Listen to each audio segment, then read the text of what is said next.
नमस्कार, आप देख रहे हैं न्यूज 18 राजस्थान। आपके साथ मैं हूं अभिषेक। खबर तो खास है, और खास क्यों है आप देखेंगे तो आप भी समझ ही जाएंगे, क्योंकि यह खबर कुछ खास है, कुछ अलग है, प्रेरणा देने वाली है। वो खबर जिसे जानना जरूरी है। तो चलिए चलते हैं खबर तो खास है के सफर पर।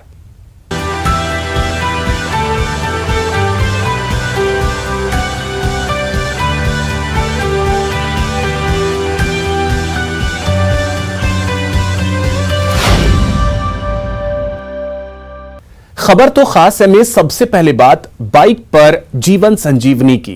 कोरोना के अटैक के बीच राजधानी जयपुर में बाइक एम्बुलेंस सेवा मरीजों तक स्वास्थ्य सेवा पहुंचाकर न सिर्फ मरीजों को सीधा फायदा पहुंचा रही है, बल्कि स्वास्थ्य विभाग का काम भी आसान कर रही है। 108 नंबर पर कॉल करके कोई भी मरीज इस सेवा का फायदा उठा सकता है। देखिए रिपोर्ट। बाइक एम्बुलेंस का एक बहुत अच्छा प्रयोग है और उसी का हमने उसको 25 थाने वाइज जयपुर को हमने बांटी है उसको, जहाँ पर कोई भी 108 पे कॉल करके अपने पर जो कोई भी दवाइयाँ हैं पहुँचानी है, हम भी दवाई लगातार पहुँचा रहे हैं इनके माध्यम से। कोरोना की तीसरी लहर के दौरान जब मेडिकल सेवा पर दबाव बढ़ रहा है, तब ये बाइक एम्बुलेंस घर घर संजीवनी पहुंचा रही है। आप इन्हें सामान्य बाइक न समझें। दरअसल बाइक एम्बुलेंस के जरिए स्वास्थ्य विभाग कोरोना मरीजों को घर घर दवाई उपलब्ध करवा रहा है। राजधानी जयपुर में 25 थाना इलाके में जरूरतमंदों की एक कॉल पर स्वास्थ्य विभाग सेवा उपलब्ध करवा रहा है। जितने भी होम आइसोलेशन कर रखे हैं उनमें आरआरटी टीम उनसे कांटेक्ट रखती है, उनसे दवाई पहुँचाई जाती है। 25 एम्बुलेंस के माध्यम से उनको लिस्ट दी जाती है जो दवाई पहुँचाने का काम करती है। इसके अतिरिक्त जो कोई फ़ोन पे कोई छूट जाते हैं, फ़ोन पे जानकारी प्राप्त होती है, उन लोगों को भी दवाई पहुँचाई जा रही है।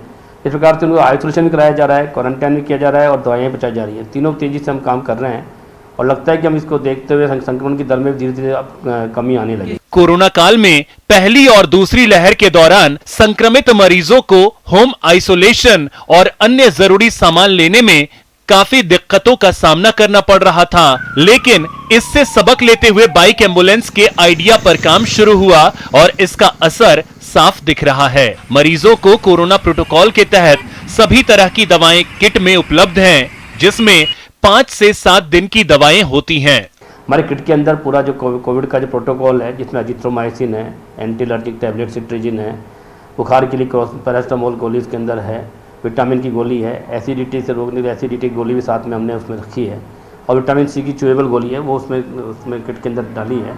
यही प्रोटोकॉल है जिसको हम उनको लगभग 5 से 7 दिन तक उनको देने के निर्देशित कर। राजधानी में सर्वाधिक 20,000 से अधिक एक्टिव केस हैं। इनमें से ज्यादातर होम आइसोलेशन में हैं। ऐसे में जरूरतमंद मरीजों तक दवा और जरूरी किट पहुंचाना बाइक एम्बुलेंस ने आसान कर दिया है। सौरभ गृहस्थी, न्यूज 18 राजस्थान। तमाम तरह की समस्याओं के लिए सरकार को कोसकर भले ही हम अपनी भड़ास निकाल लें, लेकिन इससे हासिल कुछ नहीं होता। कुछ हासिल करने के लिए जमाने को जगाने के लिए मुश्किलों के सफर पर निकलना होता है। और हां, यह काम पैसों से नहीं, जुनून से होता है। यकीन नहीं तो बाड़मेर की इस बेटी को देखिए। उसे गुमा है कि मेरी उड़ान कुछ कम है, मुझे यकीन है कि ये आसमान कुछ कम है। इस जज्बे के साथ निकली बाड़मेर की बेटी ने वो कमाल कर दिखाया है जो समाज के लिए मिसाल बन गया। नीतू ने 108 दिन में बाइक से देश का कोना कोना नाप दिया, जिसमें देश के 28 राज्य के साथ ही 9 केंद्र शासित प्रदेश भी शामिल थे। इस दौरान नीतू ने पर्यावरण और जल संरक्षण के संदेश को देश के 10,000 नौजवानों तक पहुंचाया। वैसे नीतू चोपड़ा का लक्ष्य 1 लाख युवाओं तक पहुंचाना था, लेकिन कोरोना की बेकाबू रफ्तार की वजह से ऐसा मुमकिन नहीं हो पाया।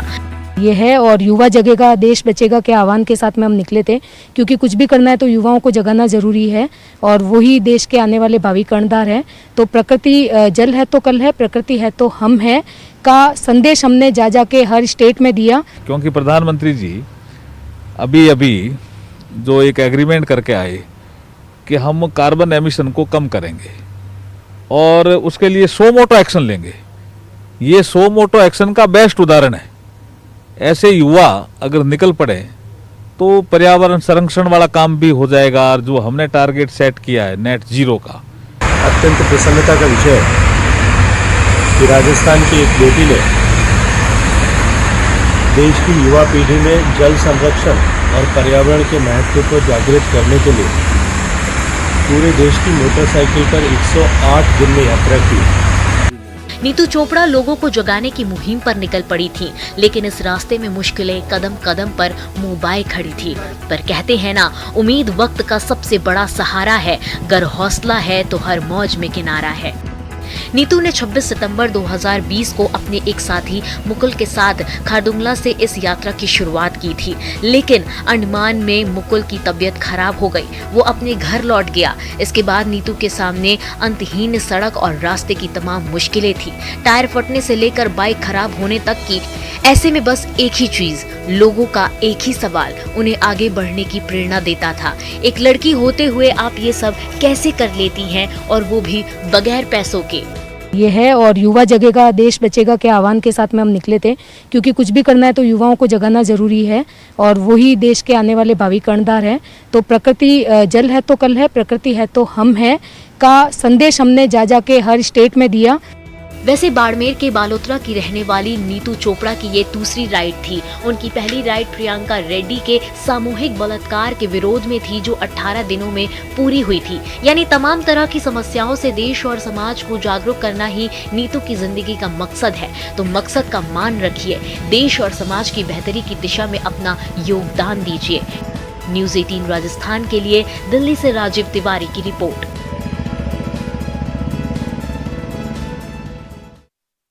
रेगिस्तान नाम सुनते ही जैसलमेर और बाड़मेर की तस्वीर जहन में दौड़ जाती है, लेकिन अब आप राजधानी जयपुर में भी रेगिस्तान का एहसास कर सकेंगे। जी हां, राजधानी के डेजर्ट पार्क यानी किशनबाग में, और अब इस डेजर्ट पार्क का और विस्तार किया जा रहा है। पिंक सिटी में नया टूरिस्ट स्पॉट, जयपुर में प्री वेडिंग शूट का नया ठिकाना, वीकेंड मस्ती का नया अड्डा, राजधानी में रेगिस्तान सा एहसास, पिंक सिटी में डेजर्ट पार्क। बेहद कम समय में पिंक सिटी का डेजर्ट पार्क टूरिस्टों की पहली पसंद बन गया है। देश प्रदेश की बात तो छोड़ ही दीजिए, इसकी ख्याति अब विदेशों में भी फैल रही है। जमाना डिजिटल का है, लिहाजा सोशल मीडिया पर किशनबाग के ही चर्चे हैं। इस पार्क को प्रायोगिक तौर पर शुरू किया गया था 5 हेक्टेयर में, लेकिन अब योजना है इसे 60 हेक्टेयर में विस्तार करने की। पार्क न सिर्फ जयपुर में और राजस्थान में, बल्कि पूरे कंट्री में और पूरे वर्ल्ड में as a desert trail theme park बहुत पॉपुलर हो रहा है। सोशल मीडिया पे बहुत स्ट्रॉन्ग लाइकिंग और कमेंट्स पार्क के आने लगे हैं। तो ऐसी स्थिति में पार्क में फैसिलिटीज इंप्रूव करने की दृष्टि से नए गाइड्स अपॉइंट किए जा रहे हैं, सिक्योरिटी गार्ड्स की संख्या बढ़ाई जा रही है। साथ ही जो विजिटर्स के फीडबैक और डिमांड के अकॉर्डिंग एक कैफेटेरिया भी पार्क में सेटअप करने की प्रक्रिया प्रारंभ की जा रही है। इसके साथ ही ऑर्गेनाइज टूर्स, अगर स्कूल्स, कॉलेजेस, स्टूडेंट्स को लाना चाहते हैं, वो भी प्रमोट किया जा रहा है। अब जरा ये भी जान लीजिए कि नाहरगढ़ की तलहटी में डेजर्ट थीम पर बने किशनबाग पार्क में क्या क्या विस्तार होंगे। किशनबाग का 60 हेक्टेयर में किया जाएगा विस्तार। पार्क में सभी कर्मचारियों का एक ड्रेस कोड होगा। हर कर्मचारी के पास पहचान पत्र होगा। एंट्री के अलावा एग्जिट गेट भी अलग से होगा। पार्क को नो स्मोकिंग जोन घोषित किया जाएगा।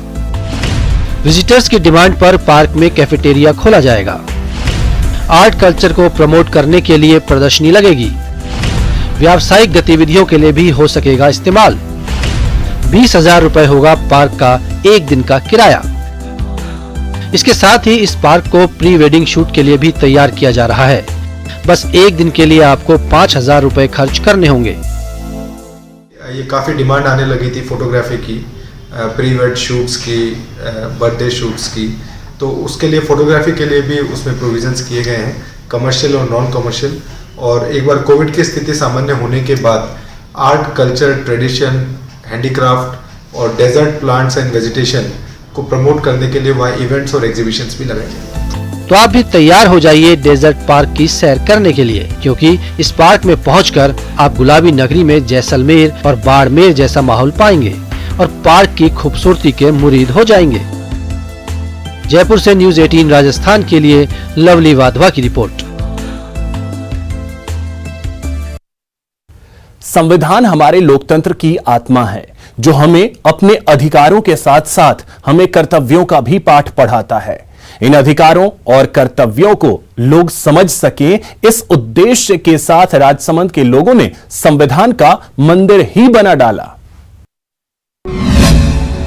समता, ममता और बड़े भाईचारा, स्नेह की माटी और एकता का गारा, फले फूले लहलहाए भारत का स्वतंत्र, जन जन तक पहुँचे लोकतंत्र के मंत्र।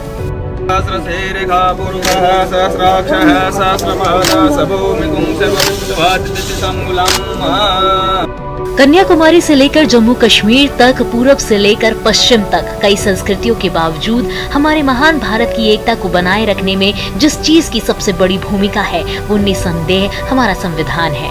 तभी तो संविधान को हमारे लोकतंत्र की आत्मा कहा जाता है। लोकतंत्र के मंत्र जन जन तक पहुँचे, इसी पवित्र उद्देश्य के साथ राजस्थान में संविधान का मंदिर बनाया गया। भामाखेड़ा गाँव में बने संविधान के मंदिर का समारोह पूर्वक लोकार्पण किया गया। पूजा अर्चना के बाद शुभ मुहूर्त में संविधान की पुस्तक को मंदिर में स्थापित किया गया। इस मंदिर का निर्माण राजस्थान के पूर्व विधायक और एयरफोर्स के रिटायर बंशीलाल गहलोत की प्रेरणा से हुआ है। संविधान को बच्चे लोग देखेंगे, आगे आने वाली जनरेशन देखेगी, उनके बारे में जानेंगे। कहीं भी नहीं देखा, केवल दिमाग में ही मेरे को 4 बजे रात को आई थी जब बिठाने के विचार हुआ, और कहीं संविधान का तो कहीं देखा नहीं। इस मंदिर के बनने के बाद यहाँ छात्रों के लिए शिविर का आयोजन किया जाएगा, जिसमें संविधान से जुड़े पहलुओं की विस्तार से जानकारी दी जाएगी। उद्देश्य मेरा यही है कि लोग आए और इनसे परिचित होके जाएं, इनके बारे में जान करके जाएं। क्या है संविधान, क्या है, क्यों हम आवश्यक हैं हिंदुस्तान के लिए, क्यों पब्लिक को इतना ठीक से चला रहा है ये। तो एक तो लोग सीखें देख कर। इसका योगदान रहेगा शिविर जो लगाए जाएंगे और कई क्लासेज यहाँ होगी। हमारा लोकतंत्र और समृद्ध बने, लोग अपने अधिकारों और कर्तव्यों के प्रति जागरूक बने, इसके लिए जरूरी है कि हमें अपने संविधान में निहित तत्वों की जानकारी हो। बेशक संविधान का ये मंदिर इस दिशा में अहम भूमिका निभाएगा। न्यूज़ 18 राजस्थान के लिए राजसमंद से अलकेश सनर की रिपोर्ट। यहां वक्त हो चला एक छोटे से ब्रेक का।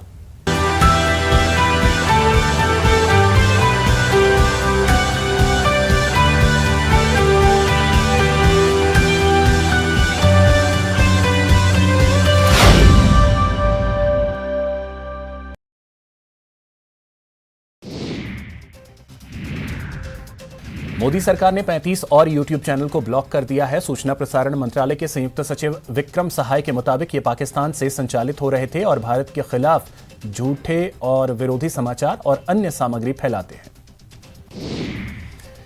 इंडिया गेट पर जलने वाली अमर जवान ज्योति अब से नहीं चलेगी। आज अमर जवान ज्योति की मशाल का नेशनल वॉर मेमोरियल की मशाल में विलय कर दिया गया। पूरे सैन्य रिवाजों से इस कार्यक्रम को पूरा किया गया। इंडिया गेट पर नेताजी सुभाष चंद्र बोस का स्टैचू लगाया जाएगा। प्रधानमंत्री नरेंद्र मोदी ने ट्वीट कर जानकारी दी। पीएम ने आगे कहा कि जब तक नेताजी बोस की स्टैचू पूरी तरह से तैयार नहीं हो जाए तब तक उनका होलोग्राम स्टैचू उसी स्थान पर मौजूद रहेगा। प्रधानमंत्री नरेंद्र मोदी ने आज गुजरात के सोमनाथ मंदिर के पास नवनिर्मित सर्किट हाउस का उद्घाटन किया। प्रधानमंत्री नरेंद्र मोदी ने उद्घाटन के बाद वीडियो कॉन्फ्रेंसिंग के जरिए संबोधित भी किया। मणिपुर के 50वें स्थापना दिवस पर प्रधानमंत्री नरेंद्र मोदी ने कहा कि मणिपुर के लोगों का सपना पूरा हुआ। बिना भेदभाव हर वर्ग का विकास हो रहा है। मणिपुर शांति का हकदार है। पीएम नरेंद्र मोदी एक बार फिर दुनिया के सबसे लोकप्रिय नेता चुने गए हैं। अमेरिकी data intelligence firm the morning consult के सर्वे के मुताबिक प्रधानमंत्री नरेंद्र मोदी ने अप्रूवल रेटिंग में अमेरिकी राष्ट्रपति जो बाइडेन और ब्रिटिश प्रधानमंत्री बोरिस जॉनसन समेत दुनिया के 13 राष्ट्र प्रमुखों को पीछे छोड़ दिया। बीजेपी ने उत्तर प्रदेश विधानसभा चुनाव के लिए तीसरी लिस्ट जारी कर दी है। इस लिस्ट में 85 कैंडिडेट्स के नाम हैं। इनमें रायबरेली से अदिति सिंह को टिकट दिया गया है, जो कांग्रेस से भाजपा में शामिल हुई हैं। पंजाब विधानसभा चुनाव के लिए बीजेपी ने 34 उम्मीदवारों की पहली सूची जारी कर दी। इस मौके पर पंजाब बीजेपी इंचार्ज दुष्यंत गौतम, केंद्रीय मंत्री हरदीप पुरी और बीजेपी नेता तरुण चुग मौजूद रहे। यूपी विधानसभा चुनाव के लिए कांग्रेस ने युवाओं के लिए घोषणा पत्र जारी किया है। कांग्रेस नेता राहुल गांधी और प्रियंका गांधी ने यह घोषणा पत्र जारी किया। राहुल गांधी ने यूथ मैनिफेस्टो जारी करते हुए कहा कि इसे युवाओं से बात करते हुए तैयार किया गया है। राहुल गांधी ने इस दौरान कहा कि देश और यूपी की समस्या हिंदुस्तान के हर युवा को मालूम है। उत्तराखंड चुनाव से पहले हरक सिंह रावत ने कांग्रेस की सदस्यता ले ली है। कांग्रेस में शामिल होने के बाद उन्होंने कहा कि इससे बड़ी माफी क्या हो सकती है कि प्रदेश में 10 मार्च को पूर्ण बहुमत से कांग्रेस की सरकार बनेगी तो मुझे लगेगा कि मैंने माफी मांग ली। जोधपुर को सीएम गहलोत ने मेघवाल महिला हॉस्टल की सौगात दी है। इस दौरान सीएम गहलोत ने कहा कि वही वर्ग आगे बढ़ेगा जो पढ़ेगा। सीएम ने अंग्रेजी शिक्षा पर भी जोर दिया। झुंझुनू में शौर्य चक्र विजेता विकास जाखड़ को अस्पताल में भर्ती करवाया गया है। रीट भर्ती सहित अन्य भर्तियों में धांधली को लेकर विकास जाखड़ अनशन पर कर रहे थे। स्वास्थ्य में गिरावट के चलते डॉक्टरों ने उन्हें भर्ती होने की सलाह दी। अजमेर में ब्रेक फेल ट्रक बेकाबू होकर पोल से जा टकराया। हादसे में ट्रक का कैबिन पूरी तरीके से क्षतिग्रस्त हो गया। ड्राइवर ने कूदकर अपनी जान बचाई। बाड़मेर के रानी गांव सरहद में एक कुएं में कंकाल मिलने से सनसनी फैल गई। कंकाल एक कट्टे में बंधा हुआ मिला था। पुलिस मामले की जांच कर रही है। नशे के खिलाफ धौलपुर पुलिस ने 2 अलग अलग स्थानों पर कार्रवाई की और अवैध शराब ले जाते हुए 2 लोगों को गिरफ्तार किया। साथ ही 106 पौवे भी जब्त किए। भरतपुर में आपसी कहासुनी को लेकर 2 पक्षों में खूनी संघर्ष हो गया। दोनों पक्षों की ओर से जमकर लाठी डंडे चले। घटना में 2 लोग गंभीर रूप से घायल हो गए। 12 में 2 गुटों में हुई आपसी झड़प में एक युवक को गोली लग गई, जिसकी वजह से वो घायल हो गया। युवक को अस्पताल में भर्ती करवाया गया। श्रीगंगानगर में एसीबी ने ग्राम पंचायत संगीता में बड़ी कार्रवाई की और घूसखोर एलडीसी को ट्रैप किया। एसीबी ने बृजलाल को 5,000 रुपए की रिश्वत लेते हुए गिरफ्तार किया। हनुमानगढ़ में एटीएम से 4 लाख चोरी मामले का पुलिस ने खुलासा किया है और एटीएम सेवा प्रदाता कंपनी के टेक्निकल इंजीनियर को गिरफ्तार किया। साथ ही एक और शख्स को भी गिरफ्तार किया गया। आपसी रंजिश के चलते युवक पर हमला मामले में डूंगरपुर पुलिस ने फरार आरोपी को गिरफ्तार किया। आरोपी पिछले 6 दिन तक जंगल में पुलिस से छिप कर रह रहा था। झालावाड़ में जुड़वा बच्चों की हत्या मामले में एक नया मोड़ सामने आया है। प्रसूता महिला के परिजनों ने डॉक्टर पर ही रिश्वत मांगने का आरोप लगाया।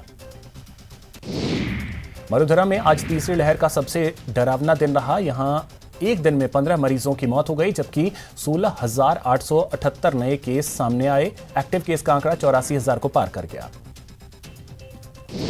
कोरोना के केसों में एक बार फिर से बड़ा उछाल आया है। बीते 24 घंटे में देश भर में 3,47,000 से ज्यादा नए केस सामने आए। 2,51,777 लोग ठीक हुए। 703 लोगों की मौत हो गई। एयरपोर्ट में एंट्री करते समय यात्री अब सिर्फ एक ही हैंडबैग अपने साथ ले जा सकेंगे। नागरिक उड्डयन सुरक्षा ब्यूरो ने एक नए सर्कुलर में यह आदेश जारी किया।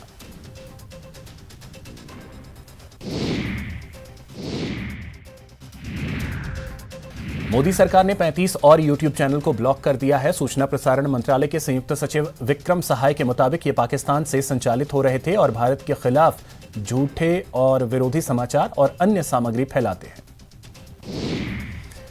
इंडिया गेट पर जलने वाली अमर जवान ज्योति अब से नहीं चलेगी। आज अमर जवान ज्योति की मशाल का नेशनल वॉर मेमोरियल की मशाल में विलय कर दिया गया। पूरे सैन्य रिवाजों से इस कार्यक्रम को पूरा किया गया। इंडिया गेट पर नेताजी सुभाष चंद्र बोस का स्टैचू लगाया जाएगा। प्रधानमंत्री नरेंद्र मोदी ने ट्वीट कर जानकारी दी। पीएम ने आगे कहा कि जब तक नेताजी बोस की स्टैचू पूरी तरह से तैयार नहीं हो जाए तब तक उनका होलोग्राम स्टैचू उसी स्थान पर मौजूद रहेगा। प्रधानमंत्री नरेंद्र मोदी ने आज गुजरात के सोमनाथ मंदिर के पास नवनिर्मित सर्किट हाउस का उद्घाटन किया। प्रधानमंत्री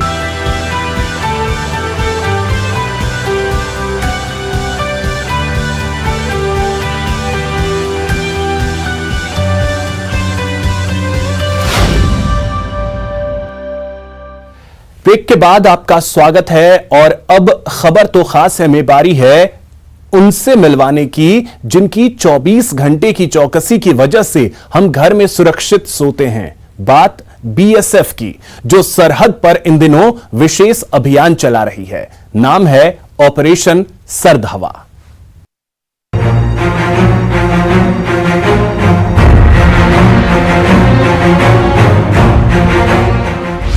सर्दी और कोहरे का कहर है, फिर भी चप्पे चप्पे पर चौकस नजर है। धुंध का फायदा उठाने की कोशिश बेकार है, क्योंकि पल पल सतर्क सरहद के पहरेदार हैं। 26 जनवरी वो खास तारीख है जब हमारा अपना संविधान लागू हुआ और हम प्रशासनिक रूप से स्वतंत्र हुए। जाहिर है ये हमारे लिए बड़ा मौका है, इसलिए 73वें गणतंत्र दिवस की तैयारियां पूरे देश में जोर शोर से चल रही हैं। राजधानी दिल्ली के राजपथ पर होने वाली परेड की रिहर्सल चल रही है, तो सुरक्षा भी चाक चौबंद की जा रही है। वहीं बॉर्डर पार से होने वाली किसी भी हिमाकत को रोकने के लिए बीएसएफ भी मुस्तैद है। सर्दी और धुंध की आड़ में दुश्मन के नापाक मंसूबों को ध्वस्त करने के लिए बीएसएफ ऑपरेशन सर्द हवा शुरू करने जा रहा है। 22 जनवरी से शुरू होने वाला ये विशेष निगरानी अभियान 28 जनवरी तक चलेगा। इस खास अभियान के तहत जैसलमेर से लगती सरहद की चौकसी भी बढ़ा दी जाएगी। इस दौरान तारबंदी के आसपास नफरी बढ़ा दी जाएगी। बीएसएफ के जवान 24 घंटे सरहद की निगरानी तो करेंगे ही, साथ ही जवानों की हौसला अफजाई के लिए अधिकारी भी तैनात रहेंगे। दरअसल इन दिनों सरहदी इलाकों में सर्दी का खासा असर देखने को मिलता है। साथ ही देर रात से सुबह तक धुंध भी छाई रहती है। इस धुंध का फायदा उठाकर कोई घुसपैठ न हो, इसके लिए बीएसएफ की ओर से ऑपरेशन सर्द हवा के तहत सजग रहते हुए कड़ी निगरानी की जाती है। ऑपरेशन सर्द हवा के दौरान कैमल पेट्रोलिंग भी बढ़ा दी जाएगी।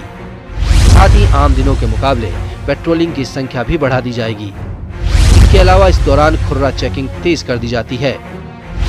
साथ ही बीएसएफ का इंटेलिजेंस विंग भी सक्रिय हो जाता है और दूसरी खुफिया एजेंसियों के साथ तालमेल बनाकर दुश्मन की हर संदिग्ध गतिविधि पर नजर रखी जाती है। बता दें कि बीएसएफ हर साल गर्मी के मौसम में ऑपरेशन गर्म हवा और सर्दी के मौसम में ऑपरेशन सर्द हवा चलाता है, ताकि विपरीत मौसम का फायदा उठाकर दुश्मन अपने नापाक इरादों में कामयाब न हो पाए। न्यूज़ 18 राजस्थान के लिए जैसलमेर से श्रीकांत व्यास की रिपोर्ट। कड़ाके की ठंड और कोहरे में भी अगर भारत पाक सीमा पर बीएसएफ जवानों के लिए ऊंट ही सबसे बड़े साथी साबित हो रहे हैं, तो इसकी एक खास वजह है। क्या है वो वजह, देखिए इस रिपोर्ट में।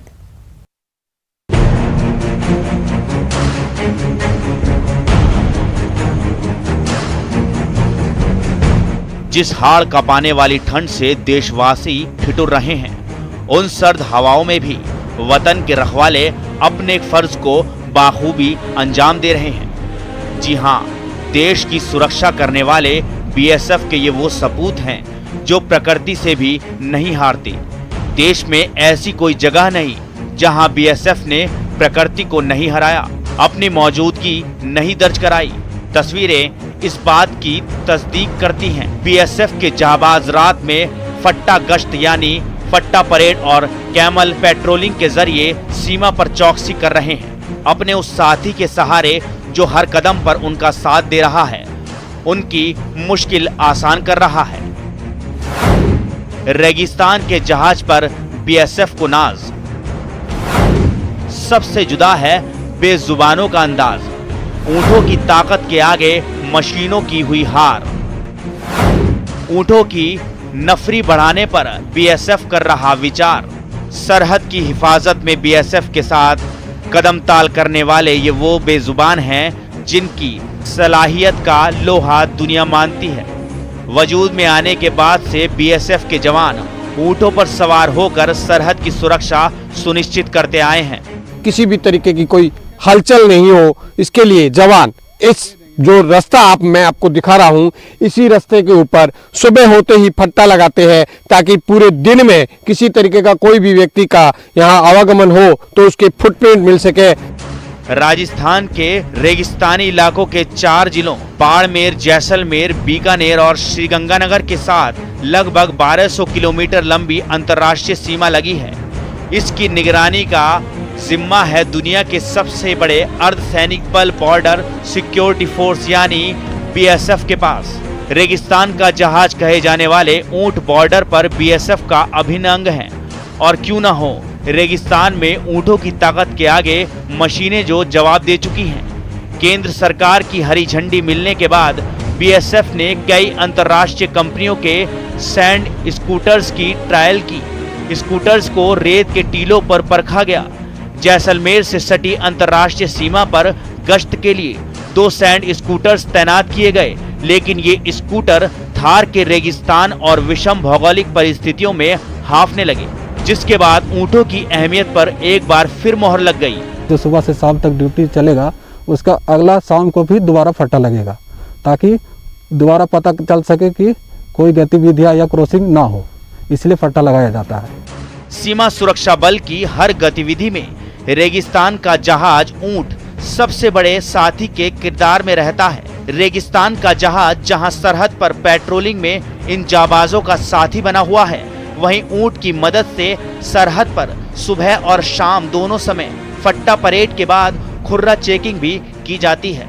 फट्टे का तो मेन मकसद यही है कि जैसे कि जो रात भर ड्यूटी हुई है उसके दौरान कोई गैर कानूनी हरकत, कोई बंदा आर पार या कोई ऐसे ना हो, तो उसको चेक करने के लिए खुरा चेकिंग होता है। खुरा चेकिंग के बाद में फट्टा परेड होता है। दिन में 2 बार ऊंट की मदद से सरहद के किनारे किनारे फट्टा घुमाया जाता है। बीएसएफ जवानों की चौकस निगाहें और खुर्रा चेकिंग से ही सीमा पार से कोई भी नापाक हरकत को बॉर्डर पर ही रोक दिया जाता है। इतिहास गवाह है कि इस सीमा क्षेत्र से न कभी घुसपैठ हुई और न ही बड़े स्तर पर तस्करी की कोई घटना। आप देख सकते हैं कि बॉर्डर के ऊपर किस तरीके से सीमा के जवान जो है वो चौकस निगाहें 24 घंटे लगाए हुए हैं ताकि हमारी देश की जनता शांति से सो सके। कैमरामैन मनमोहन के साथ प्रेमदा ने था, भारत पाक कैलनोर बॉर्डर, बाड़मेर। इनके हाथों में भले बंदूकें नहीं हैं, लेकिन ये किसी रक्षक से कम नहीं हैं। कड़ाके की सर्दी हो या आग उगलता आसमान, शहर हो या जंगल वीरान, 1.5 लाख किलोमीटर से भी ज्यादा लंबा भारतीय रेलवे ट्रैक इनके कंधों पर रहता है।